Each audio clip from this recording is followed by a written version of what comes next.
প্রাক্তন তৃণমূল নেতা বিভাস অধিকারীকে ইতিমধ্যেই নয়ডা পুলিশ গ্রেপ্তার করেছে ইন্টারপোলের নাম করে একটি নকল অফিস চালানোর জন্য।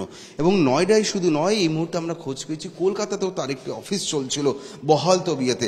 এই মুহূর্তে আমরা রয়েছি বেলেঘাটা সিআইটি রোডে, আর আমার ডান দিকে এবং বাঁ দিকে দুটি ফ্ল্যাট যে আপনারা দেখতে পাচ্ছেন, সেই দুটি ফ্ল্যাট একসঙ্গে ভাড়াতে নিয়ে কিন্তু আরেকটি ইন্টারপোলের অফিস চালানোর চেষ্টা করছিল বিভাস অধিকারী।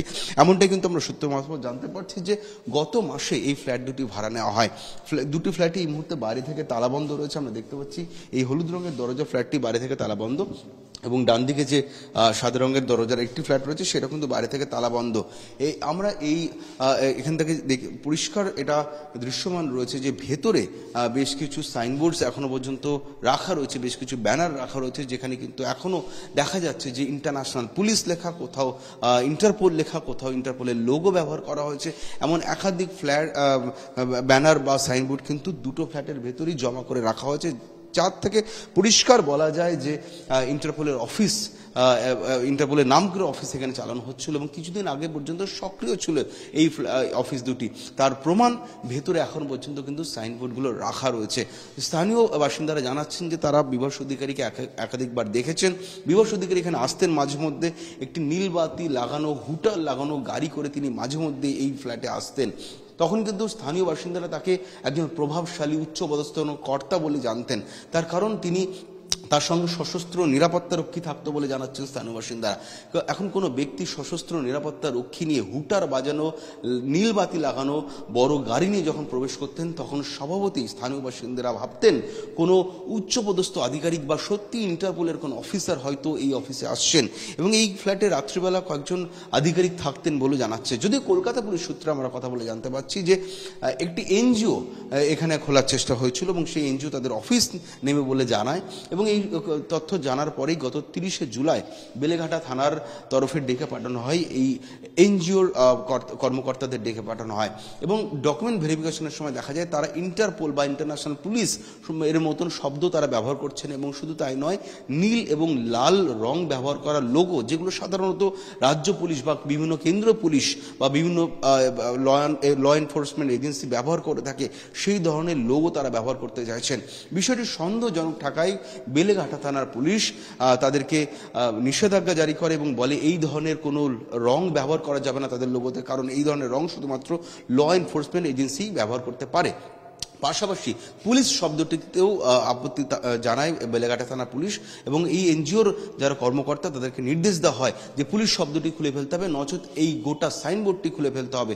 এবং পুলিশ সূত্র দাবি করা হচ্ছে যে পুলিশের হস্তক্ষেপে এনজিওর যারা কর্মকর্তা তারা সেই সাইনবোর্ড খুলে ফেলেন এবং এই অফিসটি চলতে পারেনি সফলভাবে।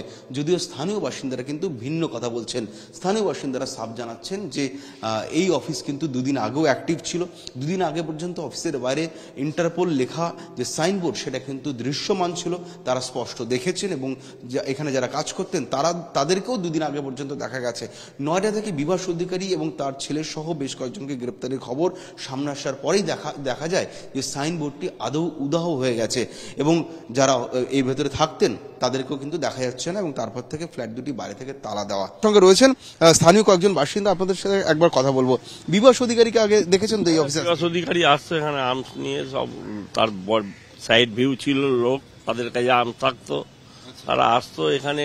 ওনাকে অনেকবারই দেখেছি আমি, কিন্তু তারা ইন্টারপোলের ব্যবসা করতো আমরা ভাবতাম, তারপর সেন্ট্রালের ব্যবসা, আমরা আর ওই নিয়ে মাথা ঘামাইনি। তারপর দেখলাম রাতারাতি এই সমস্ত সাইনবোর্ড ফ্যানবোর্ড খুলে ফুলে এইসব হচ্ছে। এই অফিসের মানে এই যে ব্যালকনিটা আমরা দেখছি, সেই ব্যালকনির বাইরেই সাইনবোর্ড লাগানো ছিল। ব্যালকনির ঠিক ওপরটাই সাইনবোর্ডটা, বড় সাইনবোর্ড ছিল। কতদিন পর্যন্ত সাইনবোর্ড ছিল? হ্যাঁ, তাও অনেক দিন হয়ে গেছে। ওরা আসার 15 দিন বাদে ওরা সাইনবোর্ড লাগিয়ে দিয়েছিল। কবে খোলা হয়? কালকে ভোরবেলায় খুলে নিয়েছে ওরা। কালকে ভোরবেলা খোলা? কি লেখা ছিল সাইনবোর্ড? ওই ইন্টারপোলিং পুলিশ। হ্যাঁ, বিভাস অধিকারীকে অনেকবার দেখেছেন? দেখেছি, ওই গলায় মালা ফালা দিয়ে বাবু আসতো, কাপড় ফাপড় পরে, তার সাথে সাথে বডিগার্ড 4 জন তো থাকতো, আর 2টো গাড়ি তো আসতোই।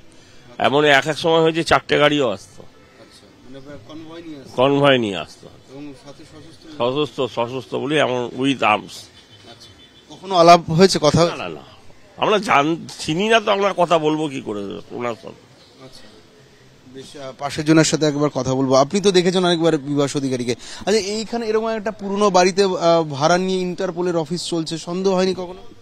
সন্দেহ হয়নি, আমার হয়েছিল, সামান্য হয়েছিল যে এরকম একটা সেন্ট্রাল গভর্নমেন্টের একটা অফিস, একটা রিনাউন্ড, হ্যাঁ, ইন্টারপোল, ইন্টারন্যাশনাল ব্যাপার, এখানে একটা অফিস ভাড়া করে থাকবে, যে কেমন একটা মনে হয়েছিল আমার। এখানে ধরুন কলকাতায় তো অনেক ভালো ভালো জায়গা আছে, যেমন নিউ টাউন আছে, রাজারহাট আছে, যেখানে অফিস না করে এইখানে একটা জনবসতি এলাকায় একটা অফিস করেছে।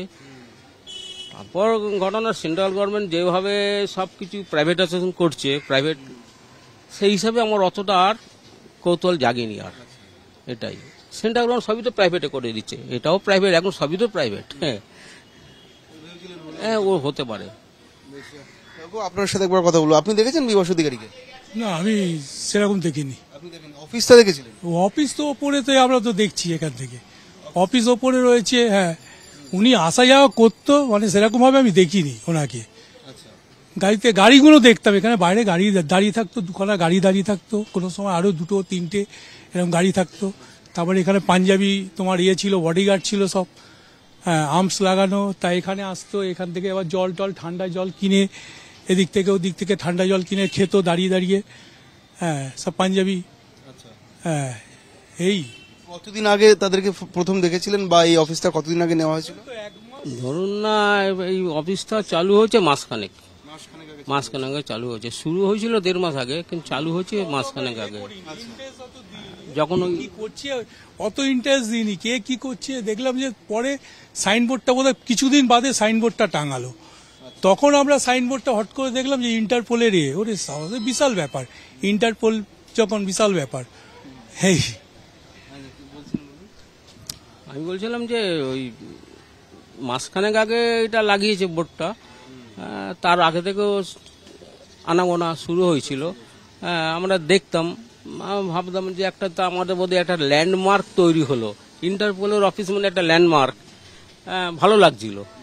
কিন্তু মনে মনে একটা ওইটু একটা ভাবনা ছিল যে কি করে একটা সেন্ট্রাল গভর্নমেন্ট একটা জনবসতি এলাকায় একটা অফিস করছে, এইরকম একটা অফিস হতেও পারে, এটা ওদের ব্যাপার।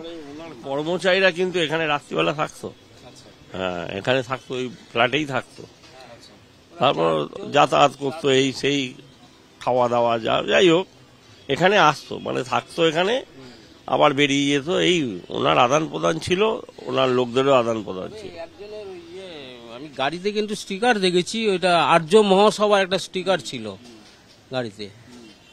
আর্য মহাসভা, ধরুন দেখুন, আর্য মহাসভা বলুন, যাই বলুন, হিন্দু আর্য মহাসভা, এরা স্বাধীনতা সংগ্রাম আন্দোলনে এরা জড়িত, এবং আমাদের মানে বিশেষ করে আমি এদের খুব শ্রদ্ধা করতাম, এই আর্য মহাসভাকে। হ্যাঁ, আমি ভাবলাম তাহলে একটা ভালো একটা কিছু একটা হচ্ছে এখানে, আর্য মহাসভার স্টিকার লাগানো যখন, নিশ্চয়ই একটা ভালো কিছু হচ্ছে, ভালোও লেগেছিল ওই সময়টা। কিন্তু এত এর মধ্যে এত করাপশন থাকবে আমি তো ভাবতে পারিনি। হ্যাঁ, আমি নিজেও একটা ভালো চাকরি করতাম, হাইকোর্টে আমি রেজিস্ট্রারও ছিলাম, সেটি সিভিল অ্যান্ড সেশন কোর্টে চাকরি করতাম, আমি নিজে রেজিস্ট্রার ছিলাম, রিটায়ার সবে করেছি আমি। হ্যাঁ, কিন্তু চাকরি করেও এত দুর্নীতি হতে পারে এটা আমি ভাবতে পারিনি। আমি দুর্নীতি অনেক দেখেছি, কোর্টে কাজ করে প্রচুর দুর্নীতি দেখেছি। আপনার ঘরের সামনে হয়ে যাবে, আপনি ভাবতে পারেননি। বিভাস অধিকারীকে কেমন দেখেছিলেন? হ্যাঁ, ওই কাপড় পরে আসতো নেই, আর ওই ফতুয়া টাইপের জামা, আর গলায় মালা, এরকম ভাবে নর্মাল যেমনি। এখন যখন খবরে জানলেন যে আপনাদের পাড়ায় আপনাদের যিনি আস্থা অর্জন করেছিলেন, আপনারা ভাবছিলেন, আপনি যেমন বললেন আপনাদের এখানে একটা ল্যান্ডমার্ক তৈরি হলো, ইন্টারপোলের অফিসের পাশে আপনার বাড়ি বলতে পারেন, এমনটা আপনারা ভেবেছিলেন, কিন্তু সেই কিছু এগোনোর আগেই জানতে পারলেন যে এটা সম্পূর্ণ ভুয়ো একটা অফিস। এই সবকিছু জানার পর কি মনে হলো? মনে হলো যে যা হয় মানুষ, যে কি ভাবলাম আর কি হলো, এইটাই আর।